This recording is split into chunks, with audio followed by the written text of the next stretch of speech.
di jalan Allah. Ini Masjid Enam Syuhada lagi dikunjungi sama Ketua Hilmi. Modal awalnya berapa Pak Yudi Pramuko? 750.000 rupiah aja. Jadi ini 500 jutaan nih barang. Sekarang udah habis 310. Masya Allah, tuh udah pakai keramik, plafonnya tinggal. Granit tuh kayak marmer. Tuh, Masya Allah nih, sampai juga kita ke sini. Masjid Enam Syuhada, ngapa namanya Masjid Enam Syuhada, Ya, Pak Yudi? kita mau mendokumentasikan perjuangan dakwah nama anak muda pengawal Habib Rizik Syihab itu. Masya Allah. Yang dibunuh sama orang jahat di kilometer 50. Kilometer 50 ya. Itu kan simbol memperjuangkan dakwah itu kita harus memberikan segalanya untuk Islam kan ya. Untuk Masya dakwah Islam. Allah. Dan nama anak muda itulah yang sudah memberikan segalanya untuk Islam. Masya Allah. Apa nanti nama pemuda itu ada juga di sini mungkin diterapkan? Mungkin namanya 6 syuhada. 6 syuhada Iya, itu, 6 syuhada dipasang di sini, 6 syuhada. Beb Ali, apa yang dikomentarin dari ini semua, Beb Ali? Masya Allah, luar biasa. Dari uang 700.000, kalau pengen ternyata bisa. Bisa. Allah kirim. Tuh, bisa. Ya, dengan Masya. dengan masuk satu gang kecil, tapi Bapak ini luar biasa. Kecil tuh. Oh, Masya Allah ya. Satu call aja. Masya Allah. Perjuangan Pak Yudi Pramuko, YouTuber sejagat paling tua. Tertua di semesta. Tertua di semesta. Masya Allah. Tukang donat. Tukang donat. Tukang donat dari Paru. Ini saya laporkan dari lapangan ini, langsung dari Masjid Enam Syuhada. Masya Allah. Dan ini dia. Dalam lihat ah. Tuh, lihat tuh masjidnya. Tuh imamnya di situ tuh. Malam-malam lagi kita. Masya Allah. Masih kurang nih. Atapnya katanya transfer aja. I dare you to fix me. I'm crossing the line again, falling on my knees. Assalamualaikum warahmatullahi wabarakatuh.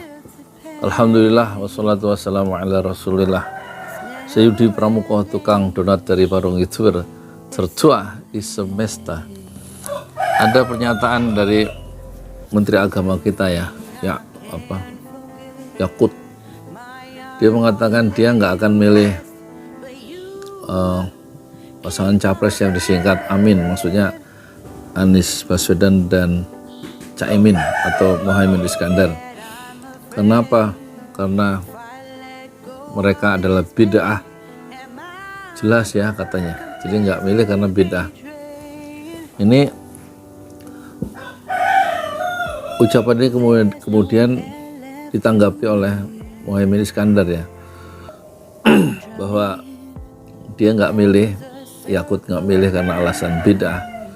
Itu kemudian direspon oleh Caimin yang juga ngerti agama sebagaimana Yakut ngerti agama. Dia nggak akan menanggapi katanya karena nggak ada substansinya. Jadi omongan Yakut itu sebagai Menteri Agama, sebagai kapasitas orang yang tinggi dalam kekuasaan sebagai Menteri Agama, itu direspon oleh Caimin sebagai sebagai ketua partai Kebangkitan Bangsa. Itu nggak ada substansinya, maksudnya nggak ada isinya omongan seperti itu. Ya tentu saja nggak ada isinya, nggak ada substansinya. Perhatikan ya, saya akan menjelaskan kenapa nggak ada isinya. Pertama, kata bid'ah itu oleh Yakut itu nggak dielaborasi, nggak dijelaskan apa maksudnya. Satu kata, satu istilah teknis ya dalam bidang fikih ya, yang sebenarnya konteksnya itu bukan politik ya, tapi dalam fikih ya, fikih atau pemahaman keagamaan lah. Bid'ah suatu yang tambahan, suatu yang baru, tapi dia nggak jelaskan konteks politiknya. Dan dia melepaskan kata bid'ah itu di depan wartawan, dan terus dia ngacir pergi. Itu menunjukkan dia nggak bertanggung jawab ya terhadap apa yang dia ucapkan ya, kecuali dia menyerang ya dengan cara yang sangat sepele ya, bukan sangat sepele, yang sangat tidak bertanggung jawab. Dia tidak menjelaskan apa itu bid'ah. Jadi memang susah kita menjelaskan konstruk cara berpikirnya, kita nggak paham, argumentasinya nggak ada yang dilepaskan ke ruang-ruang publik, sehingga publik secara otonom ya tentu bisa menafsirkan, ucapan Menteri Agama itu berangkat dari otak yang kosong ya, kosong dari apa, teori-teori politik barangkali begitu. Otaknya kosong dari satu eksplanasi atau penjelasan yang lebih bisa dipertanggungjawabkan secara akademis ya. Setidaknya 1-2 kalimat itu mungkin cukup ya untuk menjelaskan konteks dari ucapan bid'ah itu yang membuat dia tidak memilih Anies Baswedan ya, dan Cak Imin ya. Satu argumentasi yang sangat lemah ya, selemah sayap nyamuk ya, karena memang dibangun dari narasi kebencian ya terhadap orang yang dia sebut yang dia bangun sendiri ya. Kan Yakut itu cenderung Islam antiphobia, dia senang untuk membuat labeling bahwa orang-orang yang berpikiran radikal itu, berpikiran garis keras itu radikal, intoleran, dan kemudian cenderung jadi teroris gitu ya. Dan itu tampaknya disematkan ya, simbolisasinya pada Anies Baswedan yang tampaknya dia begitu tidak menyukai ya hal-hal yang berbau Arab gitu. Bagaimana dia tidak menyukai Habib Rizik Syihab ya, dan juga hal-hal yang punya konotasi dominasi Islam ya, terhadap sebuah komunitas tertentu karena mayoritasnya dan karena keunggulan teori dari keunggulan ideologisnya dari ajaran Islam misalnya begitu. Jadi memang Yakut ini cenderung mencoba untuk menarik garis yang tegas antara hitam dan putih ya. Dan yang putih adalah dia, sementara yang lain adalah hitam. Dia tidak bisa melakukan satu interpretasi atau satu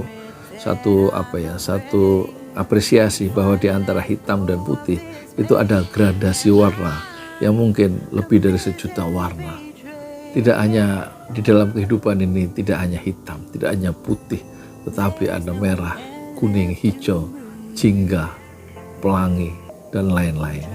Tampaknya perspektif dari Yakut dalam melihat sosok kehadiran Anies Baswedan dan Cak Imin sebagai bakal calon presiden dan wakil presiden yang tampaknya dalam sejarah politik Indonesia modern tidak akan terbendung lagi menjadi calon atau menjadi pemimpin nasional sebagai presiden yang ke-8 bersama Cak Imin mewakili atau mendampingi Anies Baswedan.